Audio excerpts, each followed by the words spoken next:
Hey, welcome back to my channel Endless Pages. I'm Liv and welcome to today's video, which is my TBR for the month of April. This month I'm participating in the Magical Readathon. This kind of started last year and has continued on. I will of course link the channel. It's created and run by G from Book Roast. I will link that in the description below. Anyone can join at any point. It is so creative, like one of the most detailed, well planned out readathons I've ever heard of, so it's so fun to participate in. Basically you kind of create your own character, you choose their background and their guild, and you also choose their calling. So last year basically your character is going to this academy and studying to find their calling. Last year I joined the readathon late, so I just picked an easy calling that kind of matched up with the books that I'd already read. But G said this time around, if you want to change up your calling, you can, which is really exciting because I want to pick a more interesting one, because I feel like my old one, Healer, was a little bit boring. So this is a new one, I believe, that she's just added. The calling to be a Star Whisperer. And this one really called to me. I thought it was so cool. So basically they're a mage who act as receivers of celestial messages. And one other reason I picked this new calling was because the main traits of a Star Whisperer were dreamy and imaginative, which is just perfect. That's me. So I thought that kind of called to me. Pardon the pun. So yeah, this time around I'm changing up my calling and I will be studying to be a Star Whisperer. So I'm going to tell you the classes that I need to take in this semester and what those prompts will be for those classes. The first class for the spring equinox I need to take for this semester is the Art of Illusion. The prompt for this class is match the clothes color to the cover color. So basically match the clothes to the cover of the book color-wise. I'm very not fashionable at all, so this is a really shit attempt, but alright. I'm wearing this green top, right, and gold earrings, if you couldn't tell. So for this prompt I'm going with the Ballad of Songbirds and Snakes by Suzanne Collins. I was actually unintentionally already wearing green. It's not even like a close shade, and then the gold jewelry kind of goes with the gold. You know, let me have it, let me have it. So this is a prequel book to the very well-known Hunger Games by Suzanne Collins. I feel like this is a perfect time to pick this book up because of the what people are calling the resurgence of the everyone's Hunger Game phases, because it's suddenly trending again on TikTok. Suddenly, I 100% agree with the conspiracy that it's a very clever marketing team getting hype excited again, since the movie for this book is coming out in November this year, I believe. So I haven't read this yet and I've heard not great stuff. I've heard like one or two people say it's really good, and I've heard a lot of people say it's shit. I think a lot of people think this book's shit because they're annoyed. Maybe it is shit, but I think what's adding to the negative views of this book is the character Suzanne chose to write about. Out of all of the characters in the Hunger Games world, she chose to write about the villain. This book is about President Snow when he's young. This is set at the time of the 10th Hunger Games, and it follows Snow as he is a mentor, and he's kind of, I think his family's kind of, yeah, the house has fallen out on hard times, so this is his kind of one last chance to bring, I don't know, glory back to the house, I think. And then he is given the task of being a mentor to the girl from District 12. So as much as I agree with the why on earth did we want to make a book about Snow, I hope, my fear is that they're going to try and make you sympathize for him. I don't know if that's true or not because I haven't read it yet, but I know that I don't want to read that kind of stuff.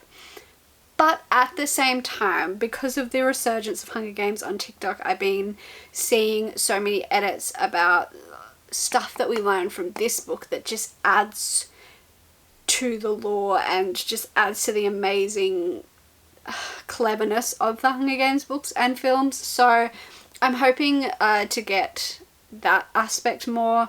I don't know what I'm going to think of this book. I'm so nervous, hence why I put off reading this for so long.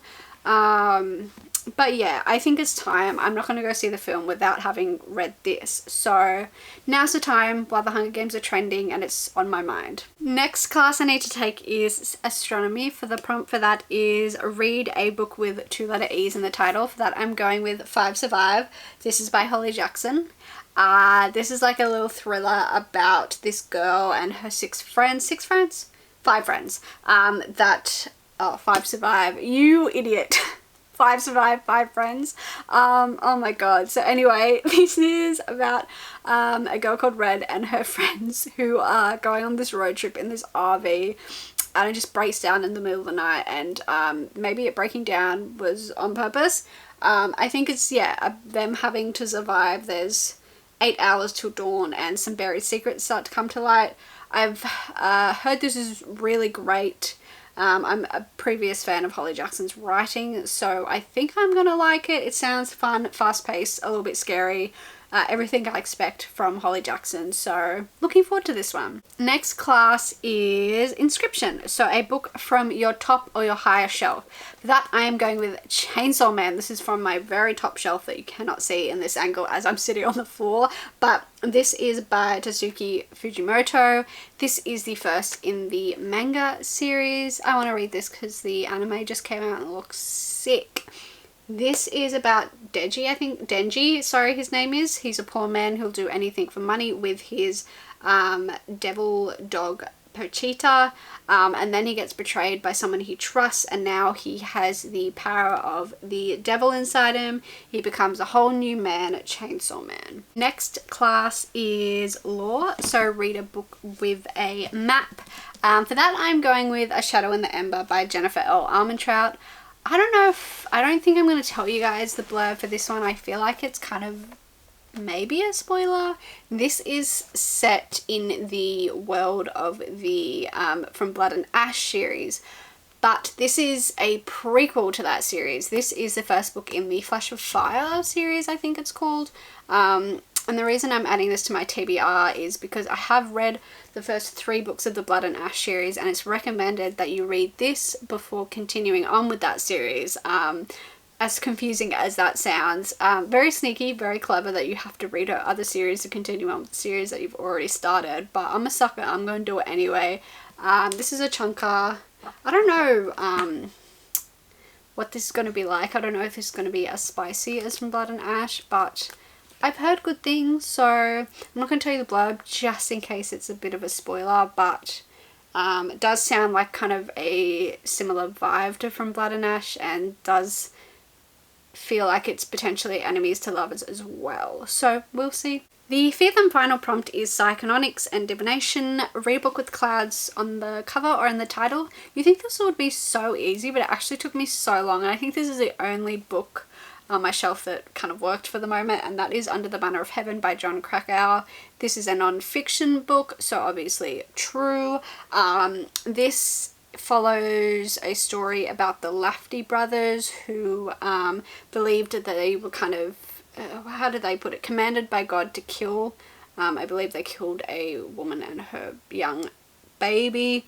This is a book that I don't believe, because I have started reading this, like I said, I don't believe the whole book is about that murder story. I think covers that, and then it covers other crimes that occurred by, let me say this right, Mormon fundamentalists, so I believe people that are part of the Church of the Latter-day Saints, and the more extremist side of this religion, and yeah, the unyielding face, savage, violent, and crimes that occur.